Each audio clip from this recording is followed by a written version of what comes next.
Hello guys, आज की कहानी है संत शिरोमणि रविदास जी और पारस पत्थर के किस्से की सीख। लालच से बचें और अपनी मेहनत पर भरोसा करें। संत रविदास जी के कई ऐसे प्रेरक प्रसंग हैं जिनमें जीवन को सुखी और सफल बनाने के सूत्र बताए गए हैं। अगर इन सूत्रों को जीवन में उतार लिया जाए तो हमारी सभी समस्याएं दूर हो सकती हैं।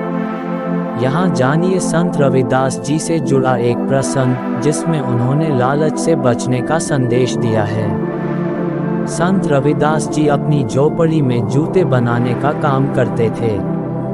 एक दिन उनके यहाँ सिद्ध साधु पहुँचे। रविदास जी ने उस संत की बहुत सेवा की। सेवा से प्रसन्न होकर सिद्ध संत ने रविदास को एक पत्थर दिया और कहा कि ये पारस पत्थर है।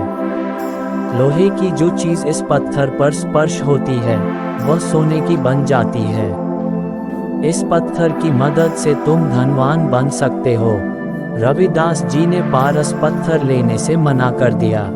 उन्होंने कहा कि मुझे इसकी ज़रूरत नहीं है, मैं अपनी मेहनत से जो कमाता हूँ उससे मेरा काम हो जाता है।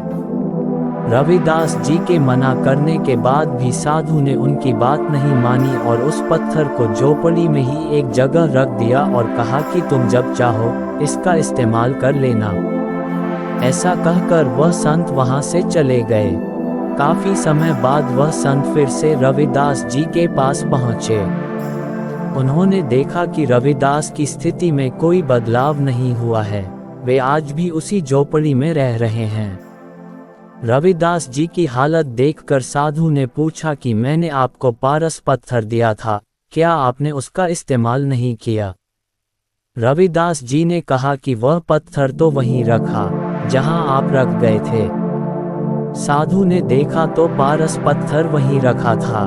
साधु ने रविदास जी से पूछा कि आप इसके इस्तेमाल से धनवान बन सकते थे, लेकिन आपने ऐसा क्यों नहीं किया? संत रविदास ने कहा कि अगर मैं धनवान हो जाता तो मुझे धन की रखवाली करने की चिंता होती। मैं दान करता तो मेरे यहाँ लोगों की भीड़ लगी रहती और मेरे पास भगवान का ध्यान करने का समय ही नहीं बचता। मैं जो कमाता हूँ मेरे लिए काफ़ी है। मैं मेरे काम के साथ भगवान की भक्ति भी कर पाता हूँ।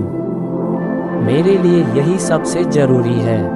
वह साधु रविदास जी की सुनकर प्रसन्न हो गए, उन्हें आशीर्वाद दिया और अपना पारस पत्थर लेकर लौट गए। संत रविदास जी की सीख। इस कहानी में रविदास जी ने लालच से बचने की सीख दी है। हमें अपनी मेहनत पर भरोसा करना चाहिए और दूसरों के धन पर ध्यान नहीं देना चाहिए।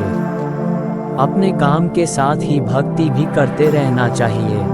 ऐसे काम करने से बचें जिनकी वजह से हमारे पास भक्ति के लिए समय नहीं बचता है।